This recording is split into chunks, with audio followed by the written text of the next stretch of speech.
पहले देखा हमने भारत का मुख्य स्थल जो है बहुत विशाल है, मेनलैंड जो है बहुत विशाल हो गया। इसके अतिरिक्त भारत के दो द्वीपों समूह समूह भी स्थित है।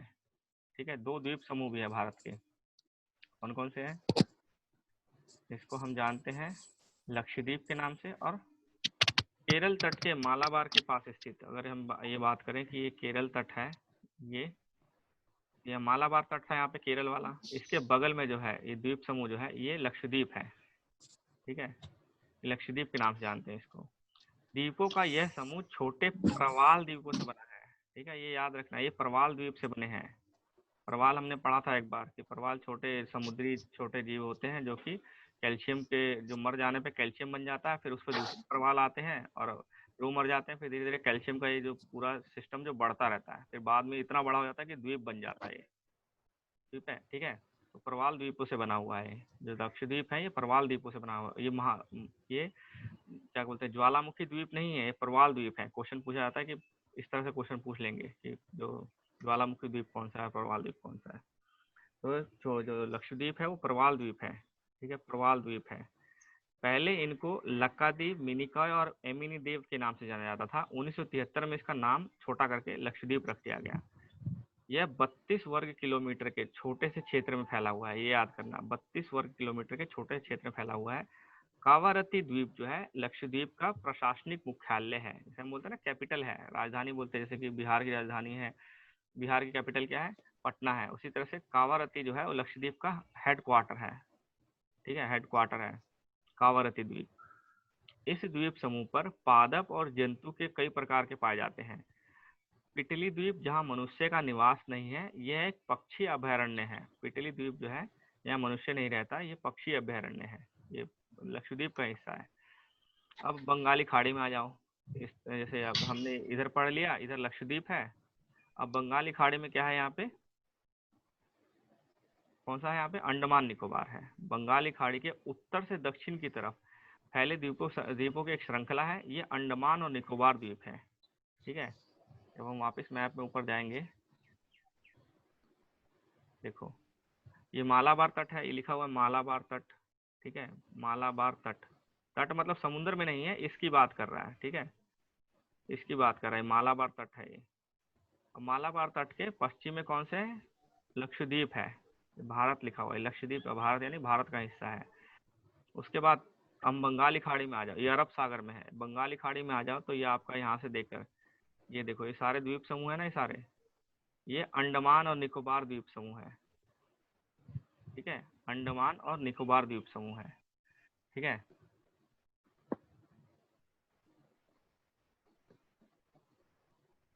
अंडमान और निकोबार द्वीप समूह है। ये द्वीपों की ये द्वीप समूह आकार में बड़ी संख्या में है।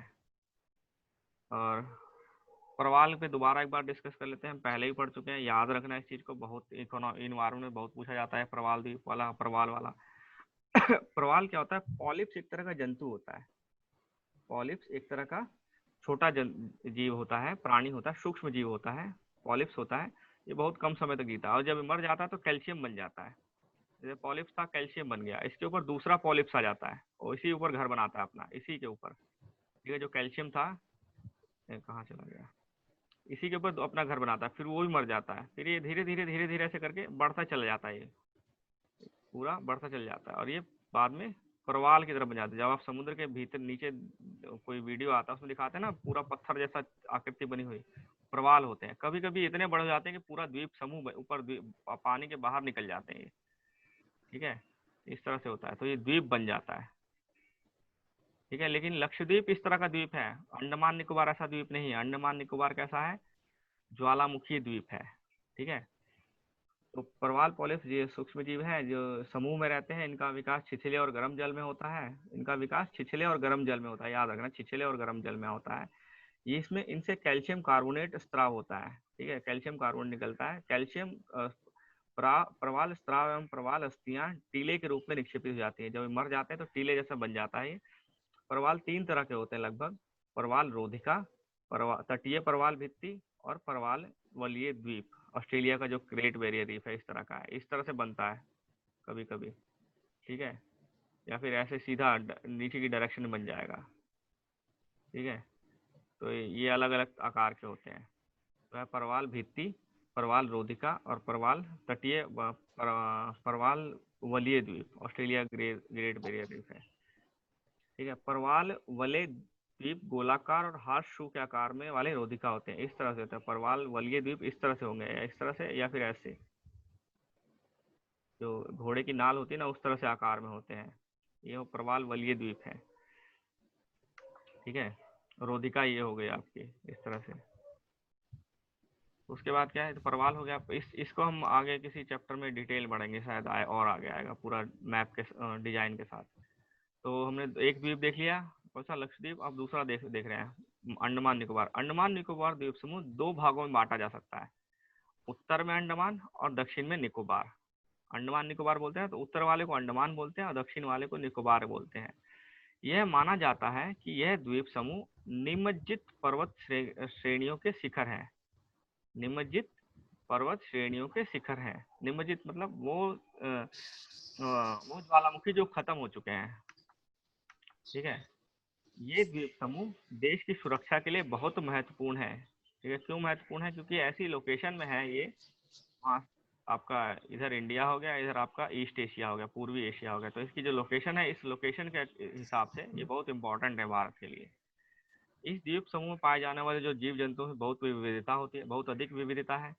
ये द्वीप विषुवत वृत्त के समीप है। अगर देखोगे नीचे वाला हिस्सा तो 6 डिग्री 4 मिनट पे है लगभग। ये लास्ट जो भारत का जो लास्ट पॉइंट है, अगर यहाँ मैं अगर इसके भारत के मेन लैंड की बात करूँ तो मेन लैंड कहाँ से कहाँ तक है, ये देखिए,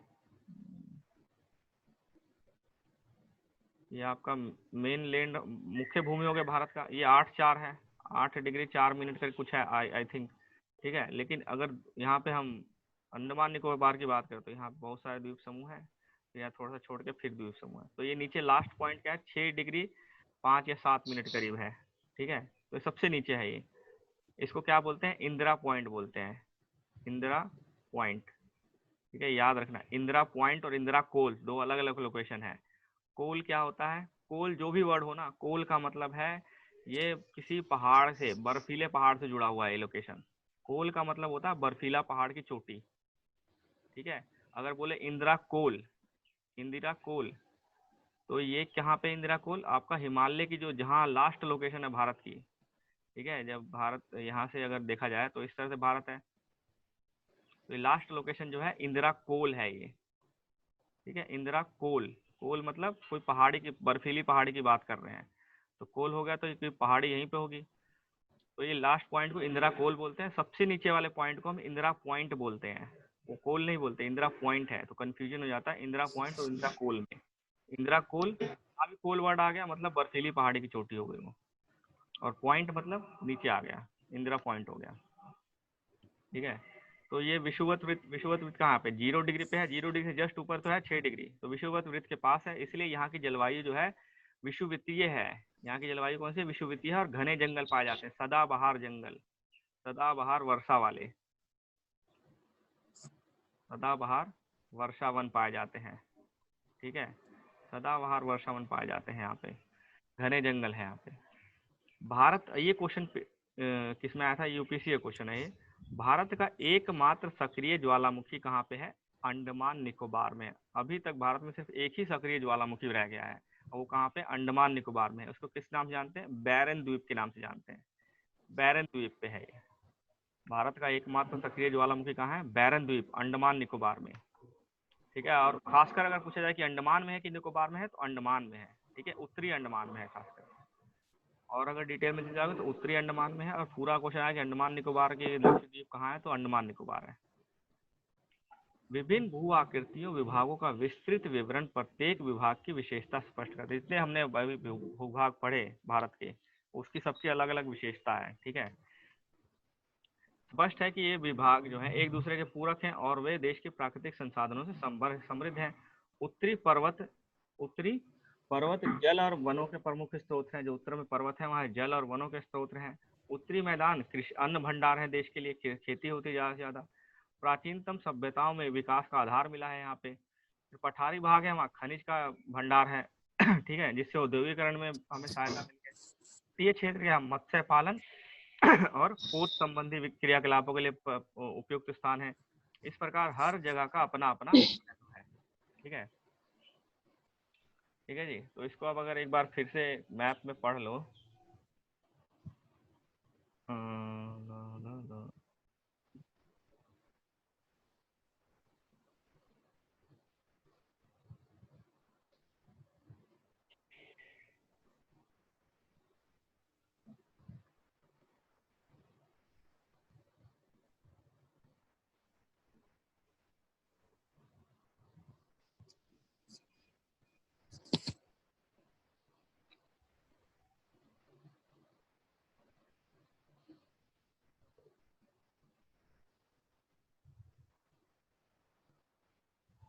एक मिनट रुको, अगर डायरेक्ट मैप ही खोल लेता हूँ ना, इसमें तो पूरा दिया भी नहीं हुआ है।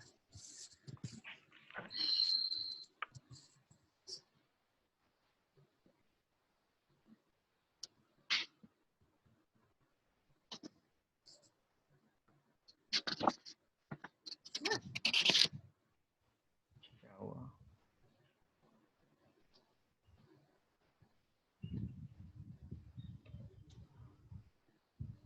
हाँ, तो भी अच्छा खासा टाइम है।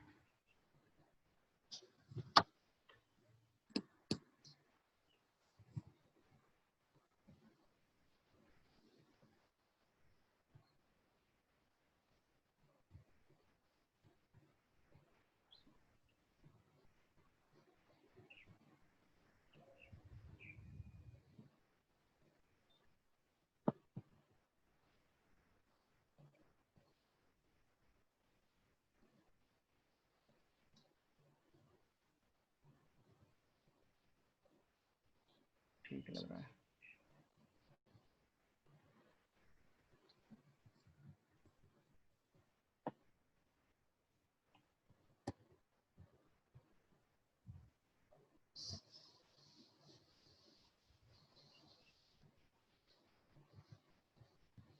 ठीक है, तो इसको हमने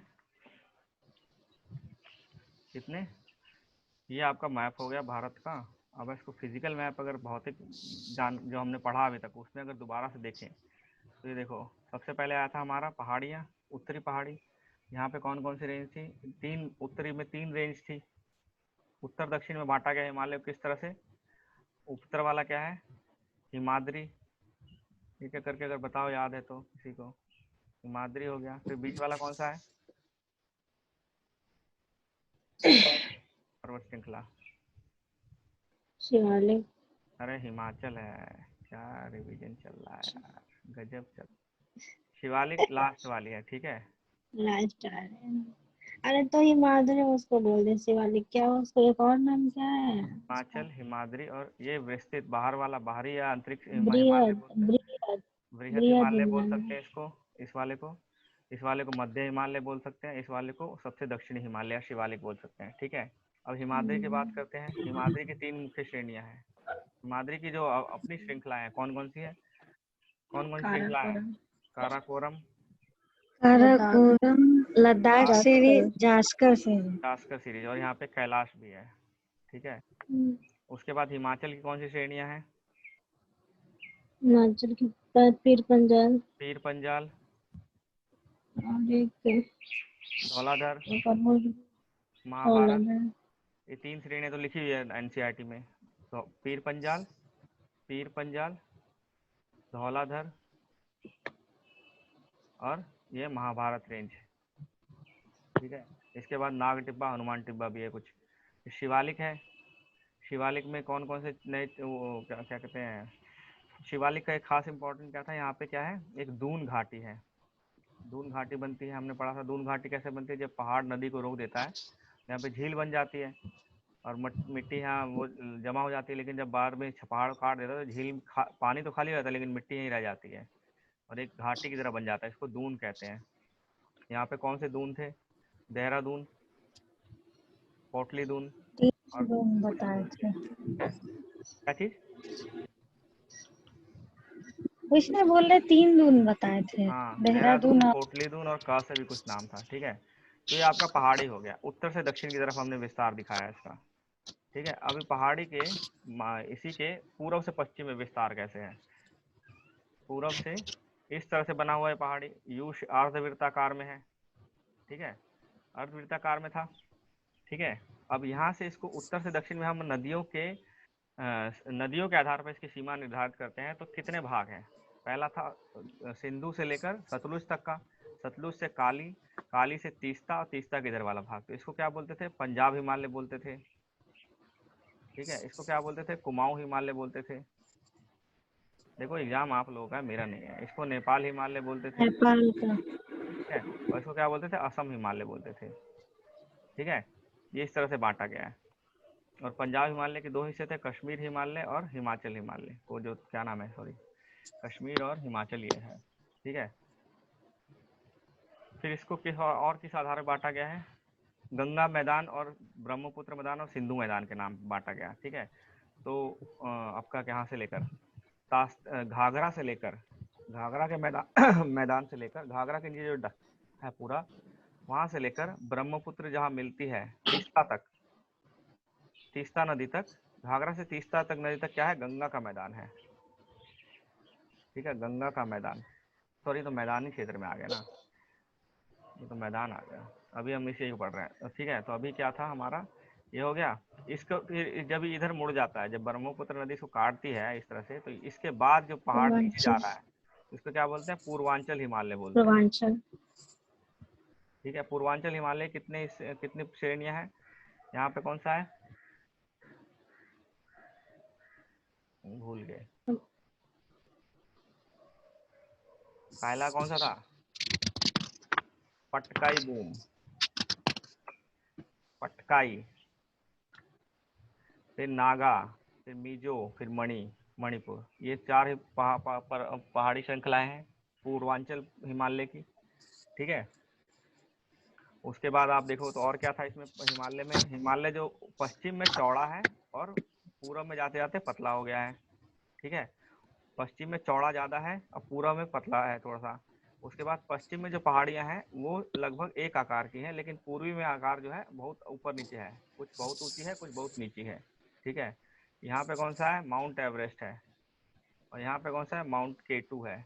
माउंट एवरेस्ट और कंचनजंगा। कंचनजंगा कहाँ पे? इंडिया और सिक्किम के, सॉरी, सिक्किम और इंडिया और नेपाल के बॉर्डर पे है बिल्कुल कंचनजंगा, ठीक है। ये हो गया आपका हिमालय के बारे में। हिमालय में और कुछ रहा है अभी जो अभी तक हमने पढ़ा है? यहाँ से तीन, अब है मैदानी क्षेत्र। फिर हमने मैदानी क्षेत्र पढ़ा था, ठीक है। मैदानी क्षेत्र में क्या था? जो आपका ये हिस्सा, ये पूरा हिस्सा है, ये वाला, ये पूरा मैदानी क्षेत्र है, ठीक है। ये नदियों द्वारा लाई गई उससे बना है। इधर भी अगर जाओगे, भारत के उस तरफ भी जाओगे तो मैदानी क्षेत्र है सारा, ये हम नहीं काउंट करते, लेकिन है तो मैदानी क्षेत्र ही, ठीक है। तो ये नदियों द्वारा, इसको तीन भागों में बांटा गया है। सिंधु नदी का मैदान, सिंधु, गंगा, गंगा और ब्रह्मपुत्र, ब्रह्मपुत्र।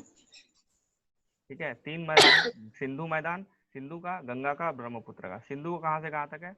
सिंधु नदी से लेकर तीस्ता तक, सॉरी क्या बोलते हैं, घाघरा तक है, यहाँ सतलुज निकलती है, ठीक है। फिर घाघरा से लेकर तीस्ता तक ब्रह्मपुत्र है, गंगा है। अब घाघरा से लेकर तीस्ता तक गंगा का मैदान है, और तीस्ता से जो बाकी बच जाता है ब्रह्मपुत्र का मैदान है, ठीक है। तो ये मैदानी क्षेत्र है। मैदानी क्षेत्र किस लिए इंपॉर्टेंट होता है? क्योंकि यहाँ पे खेती बाड़ी और घर बनाना, ये सब चीज़ें आसान होता है, ठीक है। इसलिए यहाँ पे सघन जनसंख्या होती है मैदानी क्षेत्रों की, ठीक है। उसके बाद हमने पढ़ा था, मैदानी के बाद पठारीय पढ़ा था हमने, प्रायद्वीपीय पठार।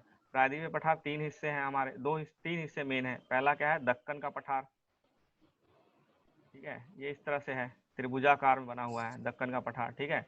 फिर है मध्य पठार, ठीक है, ये मध्य पठार है। फिर उसके बाद है मेघालय का पठार। तो तीनों क्या है? प्रायद्वीपीय पठार के भाग हैं, दक्कन, मध्य और मेघालय। दक्कन का पठार कहाँ से? नर्मदा नदी के दक्षिण से। नर्मदा नदी के उत्तर में क्या है? मध्य पठार, और दक्षिण में क्या है? दक्कन का पठार, ठीक है। नर्मदा नदी के उत्तर में कौन सा है? मध्य, और दक्षिण में कौन सा है? दक्कन का पठार। फिर नर्मदा नदी के उत्तर में कौन सी पहाड़ी है? नर्मदा नदी के उत्तर में कौन सी पहाड़ी थी? विंध्यान की। और दक्षिण में कौन सी? सतपुड़ा की, ठीक है। सतपुड़ा इस दक्कन पठार के सबसे उत्तरी छोर पे है, ठीक है, उत्तर के चौड़े छोर पे है। ठीक है, विंध्यन का पठार कहाँ से कहाँ तक है? विंध्यन पहाड़ पर्वत श्रृंखला कहाँ से है? ये आपका अरावली से लेकर आगे पूरा विंध्यन है। इसमें कौन कौन से और आते हैं? मालवा, बुंदेलखंड, यहाँ पे आप देखोगे तो लिखा होगा, ये देखो, नहीं इसमें नहीं लिखा हुआ, बुंदेलखंड, बघेलखंड, बघेलखंड और छोटा नागपुर। ठीक है, ये इसके पहाड़ विंध्यान के हिस्से हैं सारे। ठीक है, मध्य मध्य पठार जो था उसके हिस्से हैं। फिर आपका सतपुड़ा, यहाँ क्या है? सतपुड़ा, महाकाल, मैकल और कौन सा था? कैमूर रेंज। ठीक है, कैमूर के पहाड़ियाँ। ठीक है, ये तो आपका प्रायद्वीपीय पठार हो गया। प्रायद्वीपीय पठार फिर यहाँ फैला हुआ है मेघालय में। इसको क्या बोलते हैं? मेघालय के पठार या काबी एंगलोंग बोलते हैं। इसमें 3 पहाड़ी श्रृंखलाएं थी, गारो, खासी और जयंतिया यहाँ पे।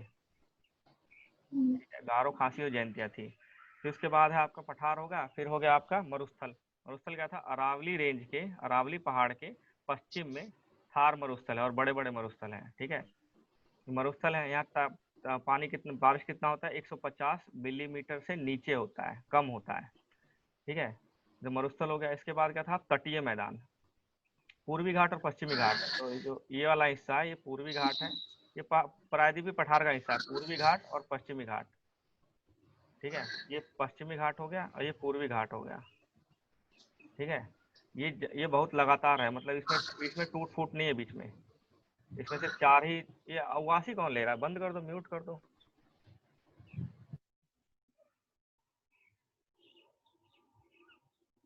ठीक है, तो पश्चिमी घाट जो है वो बहुत ही सतत है। सतत मतलब लगातार फैला हुआ है। ठीक है, इसमें 3 4 ही आपको गैप दिखाई, दर्रे दिखाई देंगे जहाँ से पास होने की जगह है। कौन से? पाल घाट, थाल घाट, भोर घाट। ये मेन दर्रे हैं, पाल, थाल और भोर घाट। ठीक है, लेकिन ये सतत नहीं है। पूर्वी घाट ये सतत नहीं है, ये बहुत टूटा टूटा है, सतत नहीं है। क्यों नहीं है? क्योंकि यहाँ से कई नदियाँ जो हैं अपना इसको काटती हैं, गोदावरी, कृष्णा, कावेरी और कई नदियाँ हैं जो इसको काटती हैं, इसलिए सतत नहीं है ये।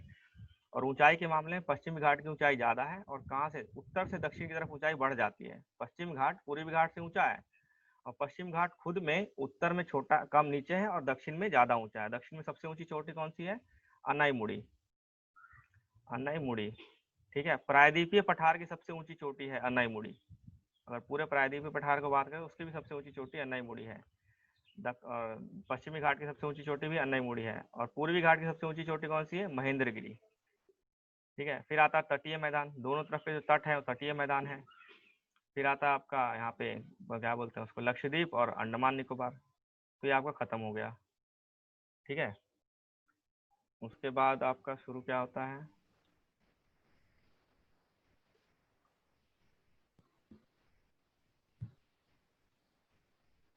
वही 7 नहीं बजे ना।